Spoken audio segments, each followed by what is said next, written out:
Yewwi Askan Wi nuyu yaa Moussa bàyyi ko mu dalal gan gi. Aïcha Thiam ñu ngi lay fay nuyoo di nuyu mboolem naataango yi ñu sekkal jotaay waxtaan wi. Ahmed Diallo soxna Eva rawatina gan gi nga xamante ni moom lañ fas yéene sekkal waxtaanu. gi soxal tolluwaay réew mi. di nuyu mboolem internet yi nga xamante ni ñu ngi ñuy teewlu ci sunu matinal bi noonu rek xanaa ñu daat koy dalal. Djibril ma fàttali ni moom mooy président Front pour la République du Sénégal ànd liggéey bokk ci coalition Yewwi Askan Wi Djibril ñu ngi lay dalal ci bët set. oui maa ngi lay fay yaa Moussa di fay sa naataango journaliste yi toog fii yëpp di nuyu borom kër gi ak ñëpp ñoo xam ne ñu ngi fiy liggéeyee ak kilifa diine yi ak kilifa aada yi di nuyu sénégalais yi ak sénégalaises yi ak tamit bépp sénégalais boo xam ne yaa ngi dund si diaspora yi. ok dañuy ubbee waxtaan wi ak actualité concert casserole. li nga xamante ne démb amoon na. waa coalition Yewwi Askan Wi woote ko waaye ki ci gënoon fës ba ñu wax ni sax moom moo joxe li nga xamante ni moom mooy coup d'envoi bi muy Ousmane Sonko na mu ko defee 20 juin. waaye gis-gis yi wuute na ci mbir mi na mu amee démb. noo jàngatee mbiru concert casserole yi. waaw xam nga bon d'ailleurs y a beaucoup de choses qui s'est passé au niveau de Yewwi Askan Wi. souvent du ñu bëgg sax di si revenir. parce que c'est des moments intenses au sein de Yewwi Askan Wi. Peut-être que y a certains ñoo xam ne ñu initié comme ku mel ni Ousmane ak ñeneen ñi qui se réclament toujours pour créer benn stratégie de concert de casserole. C'est pas la première fois moom Sénégal parce que am na 1967 68 amoon na tamit vers les années 80 comme bu dellusee c'est une forme de revendication ku nekk am nga droit ni nga xalaatee ak ni nga mën a ne gis ni kat noonu nga mën a revendiquer nga def ko. mais de notre point de vue comme ñu mel ni ñun bon réew mi toll na foo xam ne je pense que le débat suscite entre deux benn côté rek mooy toujours à chaque fois que qu'on met débat yi ñu war a débattre actuellement sur le plan politique et au-delà ou même dafa dépasser sax même tout non c'est-à-dire que réew mi toujours dañuy jëm ci ay débats entre deux personnes où on cible.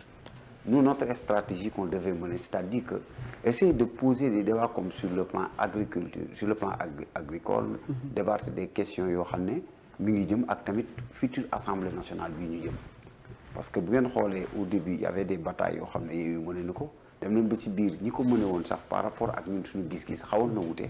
mooy d'abord fexe ba 31 juillet bu ñu demee assemblée ñu am majorité confortable pour mën a changer les options et les politiques et instaurer beneen débat boo xam ne dootul nekkati ay débat de dénonciation mais ce sont des débats yoo xam ne qui peut aller au-delà de nos attentes pour permettre à l'économie sénégalaise d'avancer pour permettre ay structures mu dem yooyu. concert casserole yi ku nekk am nga droit defee sa stratégie mais man participer wu si man en tant que responsable j'étais pas parce que ça fait des moments que Yewwi a de sérieuses difficultés entre les leaders. comme ñun kenn boolewuñu info yëguñu si kii yëpp kenn initié boolewuñ ci ñun li ñuy def en tant que membre de Yewwi génn ñu Yewwi mais y a une scission entre deux groupes entre le groupe de Sonko et notre groupe ñun luñ ci mën a wax duñ ci sori moi j'ai pas participé au concert de casserole mais c'est une forme de revendication waaw duñ leen ko bañal mais comme man loo xam ne boolewul ma ci du ma si xuus de trop moo tax ma ne. kon est-ce que doo jéem benn yoon ko. non attends il faut Yewwi Askan Wi mënuñ askan wee ko moom ñoo ko créé ñun génn ñu Yewwi mosuñu si génn te ñoom mosoo dégg ñu wax ñoom ni ñuy génn nañ Yewwi. ah bu nu wootee tëggum bool doo leen tëggum bool. mais tëgg bool kan moo ko woote c'est pas le Yewwi Askan Wi ça fait très longtemps que Yewwi Askan Wi conférence des leaders bi réunir dañuy jékki-jékki rek dégg conférence de presse par rapport Yewwi Askan Wi dafa am charte lu tënk charte. mais lan moo leen fa bàyyi boobu ba tey. non amul ñu leen ci dara. non te ñi nga xamante ne ñoom ñoo ci gën a fës ñoom ñooy tête de file bi. il faut faire askan wi mel ni boolu leen ci dara du loolu. am na suñu njoñ yoo xam ne suñu parti lañ bopp ils sont investis ay suppléants la. ci liste non jiw li nga wax leerul de li nga wax d'abord yaa bëgg leerul de dama ne. non kon leeral ñu bokk ñu xam. damay leer dama ne Yewwi Askan Wi depuis investir yi dafa am problème tout le monde le sait.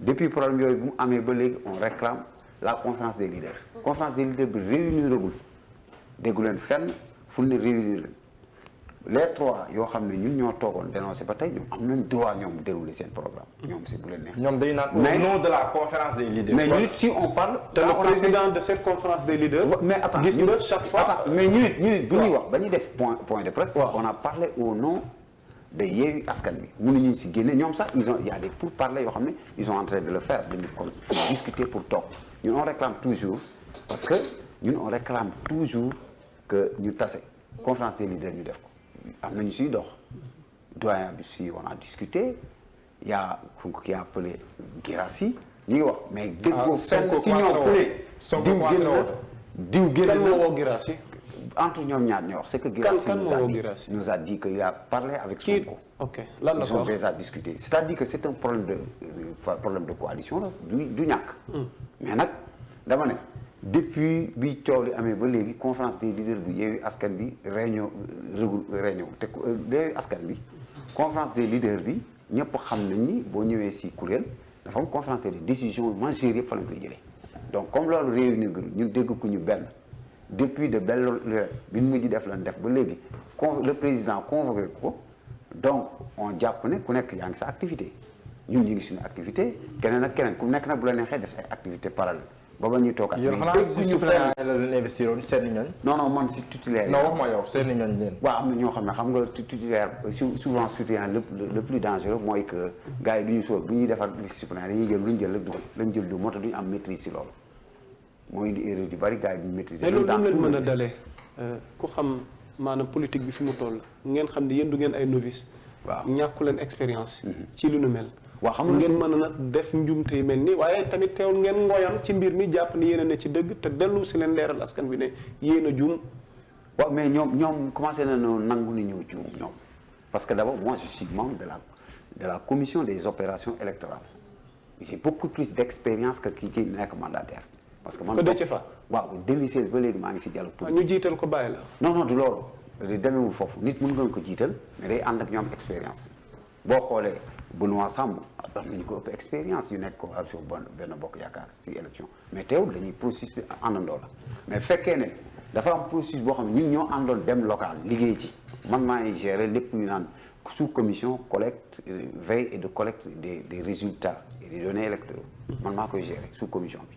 mais bu ñu demee ba dugg législatif yi commission yooyu benn réunir aussi mu am benn groupe décce informé mu convoqué tout réunion ñoom jox ko mandataire mu dem déposé ñoom ñu def ko affaire parti moom Pastef pur ñu ànd dem expert ña doon déposé liste bi musuñu déposé liste ñoom ñoo fa nekkoon ñëpp kenn musu see déposé liste amuñu expérience. local yi sur le plan juridique. non bu dee local yi ci moo nekkoon non local dafa mu géré ko d'une main de maître. avec brio. mais nag xam nga yaa ngi. ñëpp rafetlu stratégie politique bi. local yi c'était pas seul Déthié Fall.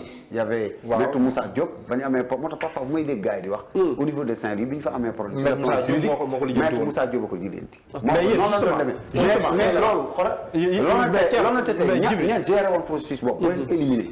yow dem toujours yi. ça ne veut pas dire que local yi par liste la mais bii local yi Déthié Fall yóbbu liste parce que du candidat. mais ji doon mandataire day toog rek coordonner les actes mais bii moo yóbbu liste en tant que mandataire. d'accord local yi bokkul. ji parce que y a 550 quelques collectivités locales. chaque collectivité a déposé sa liste. en cas sur le plan juridique rek nga leen mën a accompagner comme c'est différent. ji bi sama problème conséquent ngeen def ni maître Moussa Diop. parce que yéen a ngi si biir nekkoo leen si maître Moussa Diop dafa dem ba si biir mu xam ne fan nu jaar du noonu dañ ko defee du noonu considéré manque de respect la mu génn ne cap sur 2024 yéen ngeen nekk si biir kenn boole leen si bu ñëwee wootee doo leen dem bu nee tëgg leen bool doo leen tëgg bool ba pare ba léegi ngeen nekk si biir kon aussi doo leen génn carrément mais c'est sa gis-gis la yow maître Moussa Diop dafa am dafa yor parti politique moom ak ay njoñam ku nekk ak sa vision ak sa gis-gis ni ngay demee am na ci droit te dañ ko si ñaanal teewul on partage parce que dama lay wax benn affaire au Sénégal ay bu fekkee ne rek yow bu nit nga defandoog ay nit ngeen cotiser ëpp lu wula si dara ngeen warandoo faire le tour du Sénégal gagnandoo ay collectivités locales am ay adjoint maire comme ñoom ni nga ko amee nekk ay conseil comme ñoom nga xëy suba ne yooyu yëpp da nga koy bàyyi ay nit dem parce que ñoom toog nañ rek non loolu conscience sax na dañ leen utiliser d'abord man kenn dañ leen utiliser parce que man dañ leen utiliser non mënuñu utiliser xam nga kaay wax benn affaire boo utiliser nit mais ñoo si yem liste bi jàllul foo utiliser léegi cap ñoom ñi si bëri di wax les leaders yoo xam ne sont ponctuels ce qu'ils ont vu mooy cap sur 2024 seen àq leen def. exactement non du kee xam nga parfois sax gars yi dañ naan àq yooyu yëpp gis nga réew mi toll foofu gis nga booy def dara souvent yàlla day participer si yu bëri da ngay jéem a kuu nit far kuu sa bopp. est-ce que ñoom da leen bëggoon coup. non si xam parce que est-ce que nga politique moom benn waay nee na ma. nan ngay àndee di benn waay nee na ma politique Sénégal ni ñu koy defee mooy. mën nañoo ànd nii di waxtaan di ànd mais bu ñu demee ba fas yéene muy séddoo rek wala parce que ku nekkoon si jikko. est-ce que loolu non jamais de la vie ñun mosuñu ko def ñun fu ñu nekk dañuy cohérent. lan nga daan fi mu ne nii position bi nga toll nii bis bu ñu demoon ba gis ni carrément fii ñu nekk nii li ñuy dox amul solo jóge nañ fi bu yàgg mais ñun dañ ne lii suñu bébé la ñoo ko lu ñu jëmbat la. au commencement ba fin duñ ko yàq ñoom c'est kenn gënu yayi mbir mi yayi bi du coalition yoo xam ne day am kenn koo xam ne mooy def lépp ñëppay defandoo xam nga looloo tax moo tax dafa différente ak les autres coalitions. non ñëpp defandoo. yow non si. non damay gis ay contradiction yu bëri si li ngay wax. non kon bu ñëpp defandoo doo mer. ça veut dire que ah non non c'est parce que ñëpp defandoo bu dee man dama point de vue foofu nga juumee. non en politique moom wax la benn doxalin bi affaire en politique non doxalin moo wax la benn affaire politique même sax. dama impliqué na mais yow fi nga nekk sax mënoo du doxalin yëpp ngay nangu. mais li ngeen kon impliqué na leen. impliqué non attends dafa am ñaar. moo tax damay dégg yenn saa ngay wax lii yenn saa ma dégg ko. peut-être man dama lay wax toujours man dafa justifié may wax. man fa ma nekkoon ba tey laay nekk man du ma nit boo xam ne danga may abali bët man du ma genre boobu amul benn leader politique au Sénégal bu taxaw bo xool toog ñu discuter nga ñëw rek ne ma fii ngay jaar ma topp non ñun duñu fonctionner comme ça duñu ay gars yoo xam ne ay fans lañ.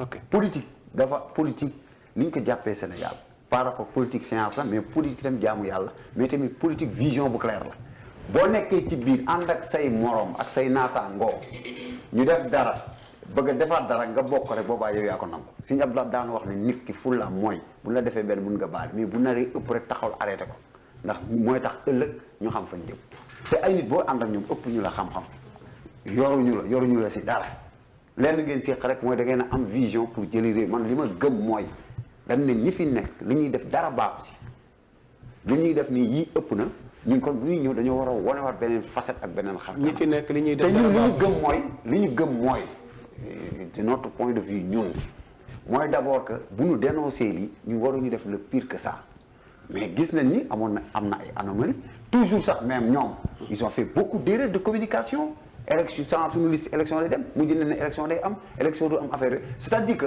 on avait alerté que même sax du question de positionnement boo waxee ñu ne la non bu leen positionné woon leen mais ba liste ba je sais que yéen ba liste ba yàqoo ñu génn dox ñun dañ toog di reetal dañ ne pourquoi pas les suppléants du leen bàyyi ñu dem parce que ñun comme problème de poste ñu koy posé c'est-à-dire que y a beaucoup d'élan non xam nañ seen problème yi manque de respect ak considération ngeen non man du ma wax loolu man boo ma considéré di nga ma considéré mais ñoom bu ñu def ngeen doon dama ne la ñoom bu ñu def doon la amul benn homme politique au Sénégal bu ñuy may ñun xar kanam boo ñu dul considéré ndax laa tuddee bu la neexee nga jàpp ko yow mais di ñu considéré parce que politique moo la benn affaire fi ñu toll Sénégal kenn mënul dem yow kase non même nit ki boo ne am Jibril politique ñett ko la mooy xam-xam am xaalis ak mbooloo yow foo si féete lan xam-xam xaalis mbooloo foo si féete mais attention man maa ngi sant yàlla si ñett yëpp Achtam dafa mel dafa laal ci sama laaj gi ma waroon dugg mais ma bàyyi jàll ma jublu ci laaj du ma dugg si xam-xam ak xaalis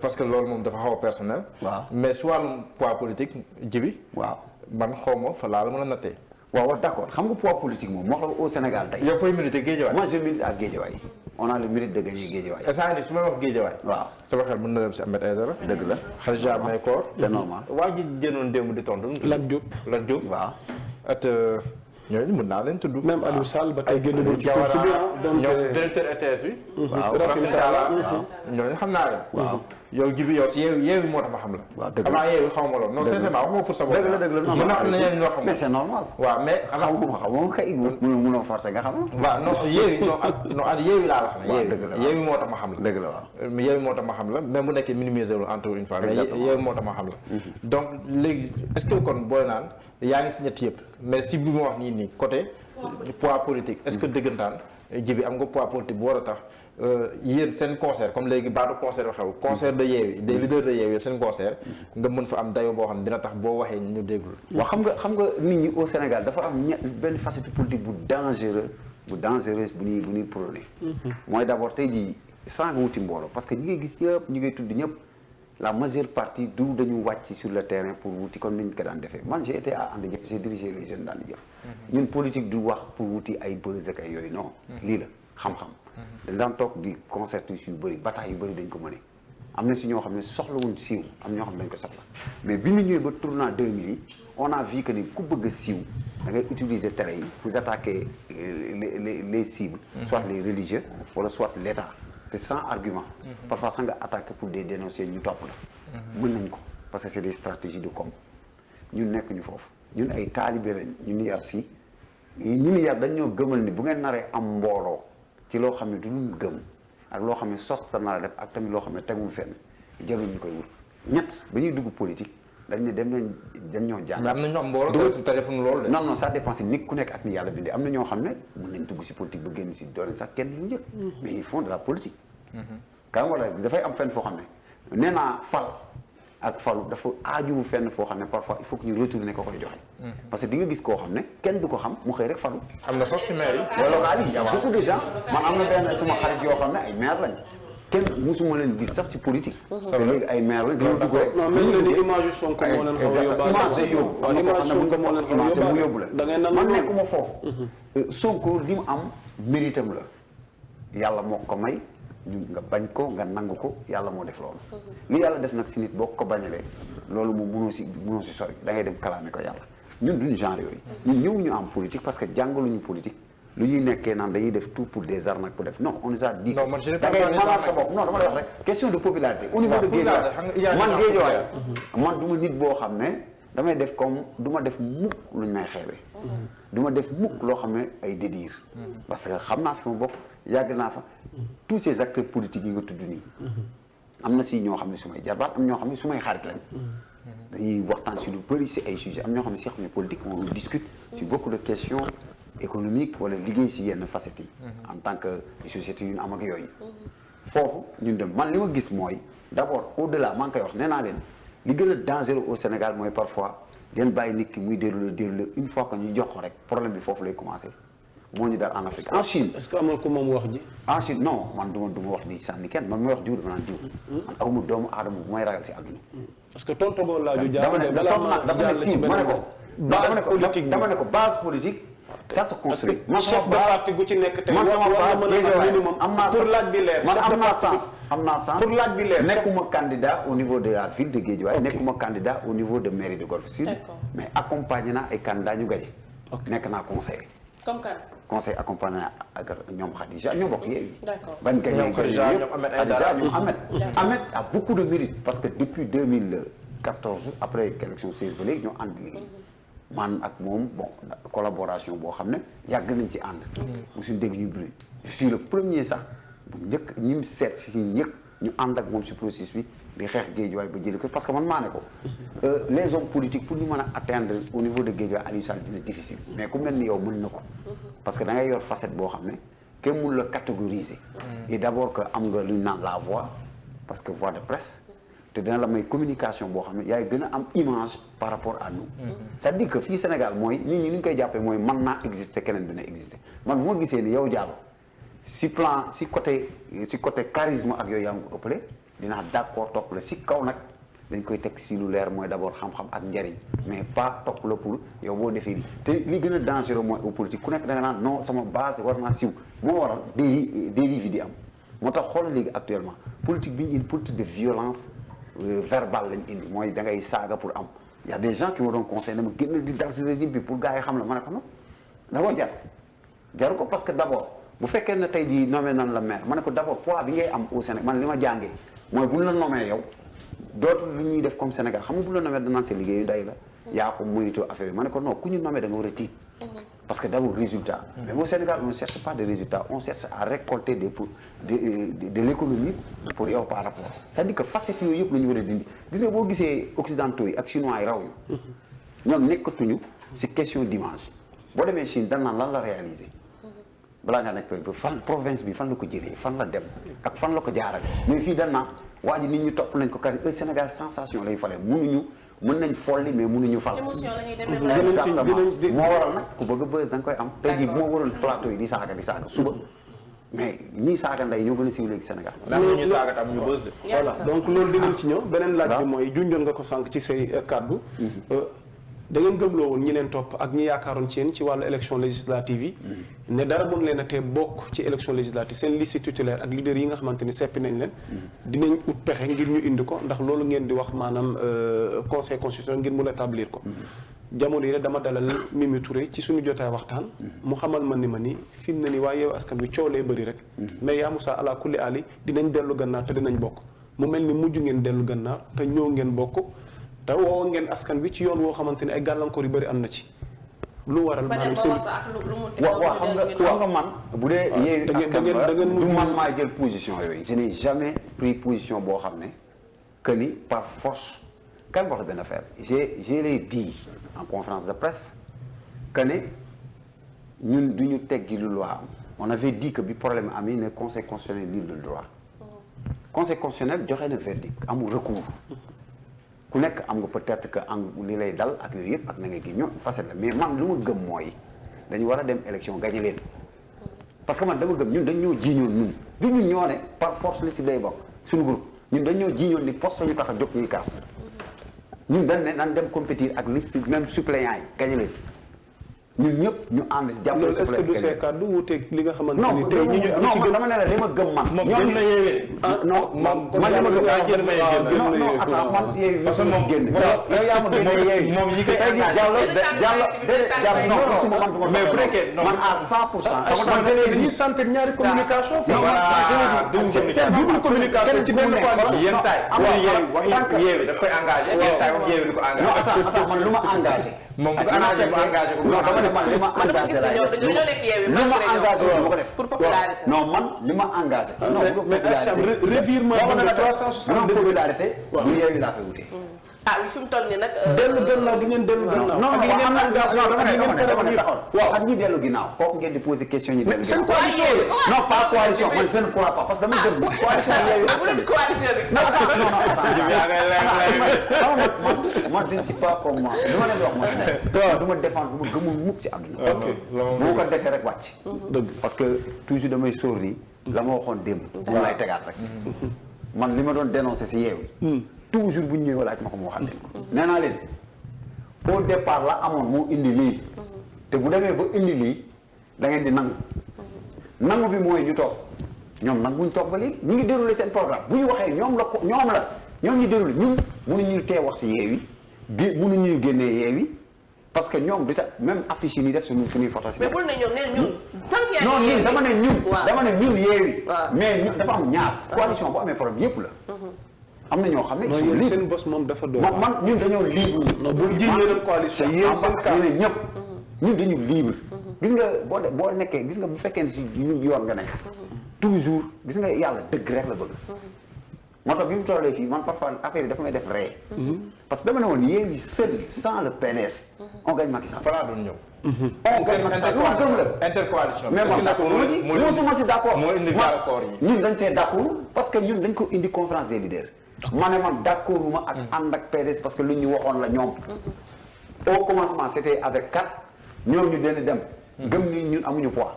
ñu dem local yi réalité am ñu gagné ville yi. ëpp leen kii ñoom li ñu gagné bariwul. ñun ñu am 700 et quelques ñoom ñu am 400 voix. ma ne bu ñu def comme Macky Sall ak Idrissa Seck. Macky gis na Idrissa Seck deuxième rek mu yàgg ba mu demee Thiès dañ ko bombardé. donc loolu calcul yooyu mooy ancien politique yooyu. nga xam ne ay jox ma jox la sédd ma fii. non kon yow waroon na laa déglu donc non mais ku nekk ak ni ngay gisee peut-être que ñoom formulaire bi ñu defoon. mun na gis mais coalition noonu la. kii mun na waxee ne kii mais nañ ko doxalee jaar surtout doxalee ko tey conséquences yi moo koy indi te toujours wax nañ ko. bis boo ànd ak say mbooloo nanguwul leen déglu. mais manque de considération bi jàll nga wax nga bañ ko donc mu ngi taxaw. non mais politique nee naa la benn affaire politique. nit mën na jàpp ni moom manque de considération lay def. mais bu ñu demee ba sa cappaandogu mooy payer les prix. mais xam nga la manque de considération non Djibi xam nga fa la ñu manque de parce que bu tëddee day am bu ngeen xoolee kii. mais Djibi toujours te loolu c'est dangereux. pour cette politique sénégalaise yi ñu koy defee. c'est très dangereux day wax ni su bëgg génn ci def loolu. c'est pas bon. mais Djibi foog nga d'accord ñu fi ñu waxee manque de considération mooy ñun juróomi bu nee. ñooy xàccandoo dóorandoo. waaw ñu dem ba si biir ñun ñett ñi rek ñoom ñooy wéet décider au nom de ñun 5 yëpp boole ñu si yéen ñaan yi loolu la tur si te ci mbedd ngeen di déggee ñu décidé attention. waaw xam nga ñoom xam nga tey groupe sax moo mel noonu. bu njëkk ba da nga bokk ci moom xoolal groupe yow daa nga bokkoon nga si ay groupe ah bon yéen saa bokkoon na si ay groupe yéen saa say copain koo gis ñëpp tëddoo waaw yaakaar ñoom moom mbir mi gis nga mbiru mbooloo toujours nag xam nga loolu si Sénégal sax la ëppee flexibilité ak tamit respecter sa morom Sénégalais leen rek dafa am na Sénégalais yoo nit ñoo xam ne nit la lay wax pour tuuti bu ñu leen waxee yéen leen tuuti rek ñeneen ñi si pour ñoom il n'existe pas c'est eux ils existent au contraire que dañuy fàttali affaire yi tey la ak suba ak gannaaw suba Abdou Diouf Senghor fi nekkoon Abdou Diouf Abdoulaye tey Macky suba keneen la c'est-à-dire que booy raisonné noonu doo sonn man li tax du ma sonn ñett bu ñu wëree di waxtaan di nas seeni naf dama naan ña ngay plan waaye tax nañ def yëpp mais plan da nga leen di xaar fan ko exécuté moo leen di rey moo tax gis nga politique da ngay toog sa roq fekk la ngay def yëpp kenn amaana sax dina ko nettali ñeneen ñu toog di la xaar mais quand tu fais partie d'un groupe Djibril mais ce qui se passe dama ne ñoom ñett dañu parce que loolu lañ gëm ñoom man lu ma gëmul duma ko wax ñoom comme ñett gëm nañ ni ñoom bu ñu waroon def créer seen coalition ñoom bopp bañ ci dugal kenn seen gëm-gëm boobu fan lañ ko weer leen arrangé wala non c'est-à-dire que politique Sénégal li ñu koy defee yées na yées goo xam ne parfois dama koy wax ñu baal na mooy bu ñu demee bu ñuy ànd ni dara amagul ñëpp bokk nañ mais bu ñu demee ba xam ne léegi ñu àgg si objectif bi rek ñu def benn groupe bu ndaw éliminer ñeneen ñi ñuy éliminer ban taxawaay la ñu war a voilà xam nga taxawaay bi mooy lan Sénégal chaque fois dañu tàmm benn affaire bu la éliminer rek nga topp sa doo wax doo def dara parce que toujours da nga naan bu ñu amee dara sédd ma da ngay am fulla ak fayda wan ni ñoom ñii li ñu doon wax ak la am gis nga nit boo bokkee ci mbir kon waxee lu ca gaaw a génne ku non boo ànd ak ay nit ngeen bokk mbir xam nga li gën a garaaw si mbir mooy mbir bi bu doon mbir sax ñoom ñoo yor affaire yëpp ñooy def lépp boobaa lu ñu def noonu la mais fu cotiser jotee ñu ne gars yi cotiser natt leen fu joxe jotee gars yi joxe fu carburant jotee gars yi jënd seen carburant taal seen oto dem boo defee loolu ba pare yaakaar ne kii ku si am ful la nga moom da nga koy jëli doo leen ko bàyyi man du ma leen bàyyi moo tax doo démissionné jamais de la vie mais tamit olof yaa ngi ne nag ku lamb yaa tey daagul fañ la nobee da ngay non non non yow pouvoir xam nga mooy erreur mooy opposition amunoo dara attention c'est différent non non non je respecte beaucoup à Sénégal mais bokkuñu ay vision bokkuñu ay gis-gis sur le plan politique. ñoom moom nee nañu yéen waroo leen bokk. yéen non am nañ si droit mais ñun comme bokkuñu gis mais je les respecte c'est des gens yoo xam ne ils ont fait quelque chose dans ce pays. je les respecte yam ça il nous reste 2 minutes. ku leen respecté la. non du ma foxale bi yoon ci sa. ku leen respecté la non je respecte les autres. comme xam nga opposition bi lu ko moo tax dañuy faible tout le temps. division yi ñu def. parce que d'abord coalition yëpp am problème am. non fii tamit maa ngi gisaat benn contradiction. waaw. yow bëggoo division kay kon kay bu yeewu ànd ak wàllu da nga war a kontaan loolu kay benn. non xam nga nag xam nga yow da nga boole ñaari question yi bokk naan ay contradiction. non d'abord dama ne man. avant lu ma gën au départ dama ne la. man dama yàgg wax lenn. waaw léegi lan mooy sa position tranchée comme temps bi xoj nañu. waaw te nga wax ñu ndax mën nañu njort ni façon jii ngeen tàmbale. waaw te mu doy waar ni. li leen di xaar ndax naratu. non xam nga li ñuy xaar mu ëpp. ndax naru leen am déception ci prochaine législature bi. non xam nga législature bi lenn mooy am. gis nga coalition bu nekkee groupe mu am problème da nga war a toog waxtaan. parce que ku si wóolu woon sa bopp yow kasee dem. te wax naa ni dama ko yàgg wax dama ne. opposition bi yëpp laa koy waxal. gaynde gu tëdd fële la gétt lañ yor. ku génn si barrière yi yóbbu na la. laay wax gis nga avec Macky Sall ku si juum ba génn yow kase di nga gis sa bopp foofu. donc vous n'avez pas le choix Djibril. obligé non mais tout fii Sénégal munoo dem seul obligé que nga am. yow kii ngeen ànd koo xam ne ci ànd nawle mais là. ànd nawle voilà ànd nawle il faut gis nga moo wax la benn affaire. boo bëggee ñu respecter la dans la vie. bu li def rek lu ñu def nga ne waaw. kooku moom benn kii. daa mel ni foofu ngeen toll de ak mais dem nañ ba benn moment boo xam ne. c'est ce qu'ils ont besoin qu'on s'unisse. Mais vous aussi. non je discute avec tout le monde. non est-ce que gars yi woo nañu. non dañ may woo. wax naa la le doyen Habib m'a appelé plusieurs fois parce que c'est le doyen Habib qui coordonne le Yewwi. D'accord. Khalifa a fui ses responsabilités. doyen Habib presque mooy coordonné Yewwi. donc Khalifa fui ses responsabilités. kon li nit ñi di wax kon am na réellement. non en réalité mais un président de la conférence des leaders. boo xam ne bu ñu jël responsable kan wax Sonko ne même membre de simple comme. parce que ñu bëree ñu naan Sonko ñu bëree ñu naan Sonko finalement mooy. mais le président de la conférence des leaders mi ngi mel ne tey jii nga ne Macky Sall tey kan moo ñemee wax place Macky Sall. amul si benn bokk yaakaar aar nga gis ne Thierno Alassane Sall place du ko mat. mais le président de la conférence des leaders day daw taxaw jàpp njàpp initiative zéro. chaque conférence des leaders dañuy gis ne normalement. c'est Habib Sy qui dirige les réunions. non li ma bëgg a wax mooy chaque conférence des leaders logique bi mooy. ki ne président. tëj jotaay bi. bien sûr. mais xam nga moo tax ma ne leen gis nga. tey et puis sax il faut qu'on respecte. mais il faut nga wax ñu réellement. parce que y a des non-dits quoi. si on pour man li mu bëgg wax waxuma de du yoon sax Ousmane di diriger lépp parce que coalition dafa am lu ñu naan président de la expliquez nous foofu ñu jeexalee foofu président de commission. d'accord Yewwi Askan Wi ñun lu ñu wax mooy naan respecter charte bi. Khalifa Sall kii mandaam jeex na 3 mois gars yi ne comme élection yi dafa jege ñoom nañ ko bàyyi mu continuer ba élection législative. xanaa ñemewu ñu lool ak yéen li ngeen di woo askan wi. ci éthique ak déontologie mais yéen waa Yewwi Askan Wi on respecte la charte. kon bu suba dañoo toog man damaa toog ne naan respecter charte yi. Khalifa mandaam jeex na. dafa war a dem keneen jël. moi je l'ai toujours dit ragaluma Khalifa wax naa ko ci kaw suuf il n'a jamais pris ses responsabilités. d'accord. Habib la koy jox Habib ay diriger lépp c'est lui qui coordonne. lu waral loolu. ah mais moom dafa am ñoo xam ne. ñu siy jël seen responsabilité. boo leen joxee dara il dirige mais dañuy jox li mu wax ni mat na. def taxaw sax ku mandaam jeex 3 mois. mandaam dafa jeex c'est-à-dire que ñu on respecte la charte de Yewwi. mandaam jeex. ñu négocier ngir lan. mandaam dafa jeex. waaw mandaam jeex na moom ñoom ñu maintenir ko. Khalifa comme moom la ñun nag dañ ne bu ñu toogaatee ñun man sama classe bi. man laa wax de mon point de vue. mais yéen Khalifa Sall mënatul nekk président conférence des leaders bu Yewwi. vous allez voter les commissions non Yewwi amul vote. mais tamit day régler 3 mois mu jeex keneen lay jël. bon bu ñëpp d'accord par consensus Sonko la mu continuer. bu dee Youm la muy continuer bu dee Djibril wala keneen parce que dañ ne leader yëpp ku nekk amoon nga suñu kii. Acham waaw fi ñuy jeexalee mooy ndax lii war na dal suñu xel ci ñoom ñii nga xamante ne du ñàkk problème nag du ñàkk. buum bi dañoo lëj de. mais dama la bëgg a xamal ne la buum yi lëj non buum yi lëj leen ko yéen. non ku lëj moom yaa lëjal sama.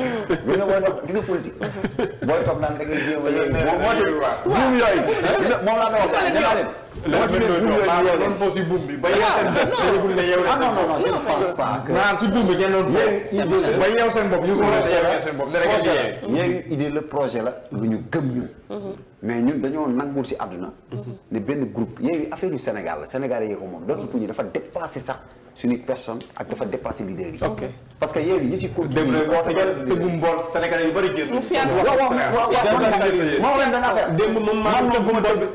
man je vous dis en âme et conscience du ma tëgg bool kon boo ko Yewwi Djibril ñu tëj déedéet ki ko wax am na mais léegi ki dem jël décision moom moo toog jël décision mais gisoo ñeneen ñi ku si tëgg bool ñoom sax si bopp Khalifa gis ngeen ko mu tëgg bool dem leen ngeen fayete seen kër yi Habib Sy gis ngeen ko mu tëgg bool non tëgg ñu ko. kon Sonko moom day ko nekk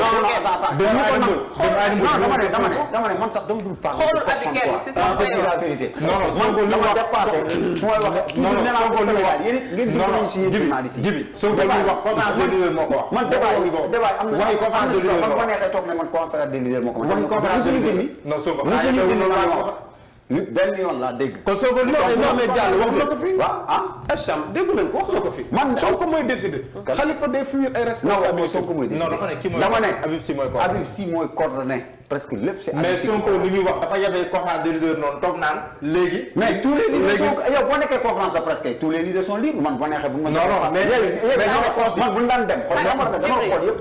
ça dépense yow ku nekk ak discours. jox ko ne lii la ñuy def. waaw mais am naa droit man bu ma toogee. bi annoncé le 22 xanaa bi mu annoncé le 29 kon moom rek. le 29 fan. bi mu annoncé le 29 man du ma kay wax dara. xanaa kon moom rek. ku mu neex dama ne la. am na ñoo xam ne moom lañ àndal ñoom la. man am na yoo xam ne balaa nga ma cee dugal. les tenants les aboutissements ak fan dañ koy concerté waxtaan. man non mandataire bi moom loolu la tey ci xolam ba tey parce que gis naa la sax ngay wax que. waaw yaa ëpp de ci faal expérience alors que moom lañ def. non non bu question ëpp expérience dama ne am na fenn foo xam ne sur le plan politique gëm naa ni maa ko ëpp expérience. man yóbbu naa liste. mais tey du benn de. bokkul non bokkul xam nga bokkul. xam nga bokkul. moom dirige le président non c'est un député c'est normal. mais bokkul leen dayoo. même bu bokkul c'est normal man je respecte bien man képp ku nekk. moom envergure nationale la yow envergure. mais attention envergure nationale. communale déedéet man je dirige un parti politique. mais partout quand même wax benn affaire. man sama base je n'ai jamais fui ma base politique. déedéet laaj ko fan mooy base Saint-Louis. est-ce que dem na fa. du Saint-Louis sax dem fa. mais boo nekkee man dama dem sama base politique wàcc sama base politique. mais boo nekkee un leader politique. mais boo nekkee soo wàcc base am. Khalifa wàcc base déedéet non dama ne local nga wax dama ne local da ngay wàcc sa base mais élection législative man mun naa jël sama parti en 2017 dem naa c'est usé boobu moom mi ngi réew mi derrière Idrissa Seck je dis la vérité bokkuñu da nga naan moom bu dee assemblée nationale am na mérite mais boo nekkee assemblée nationale xam nañ ko mën na ma ëpp tour mais bu dee nag sur le plan politique ak li ñuy peser duma d'accord parce que il faut que demande invité leen demande famille base politique waaw d'accord Djibi mais dama sur le plan Djibi am nga expérience mais non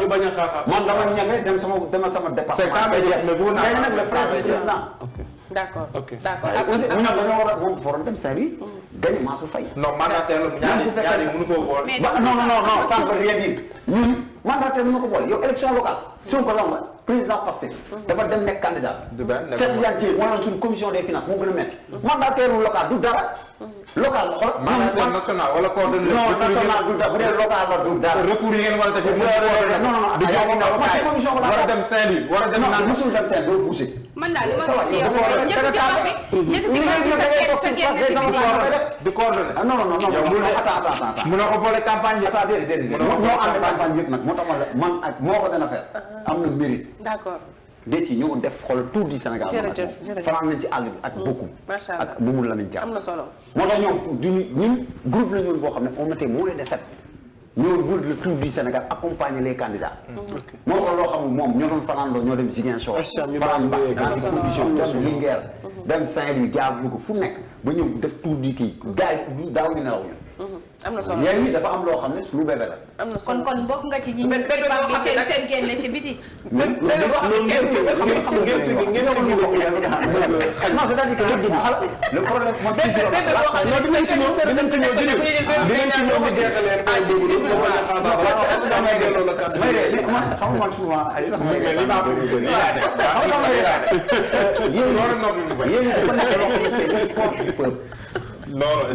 sport du peuple la et puis deuxièmement dama ne lu indi problème yëpp man dama ne benn côté la ñëpp gisee mooy dañu charte boo xool dañ ne bu ñu demee ba 31 après ku bëgg a noddal pour 2024 calcul yi foofu la loolu faussé le jeu ku nekk nag di préparer sa bopp waaw loolu moo indi coow yi yëpp mais dama la bëgg a xamal ne la naan ni ay non téeméeri ko daal duñ bokk mbal nga Djibril Diop en tout cas téeméeri ko mën nañ bokk mbal dañuy mbëkkante dañoo gën a garaaw dama ci àll dañuy mbëkkante jërëjëf Djibril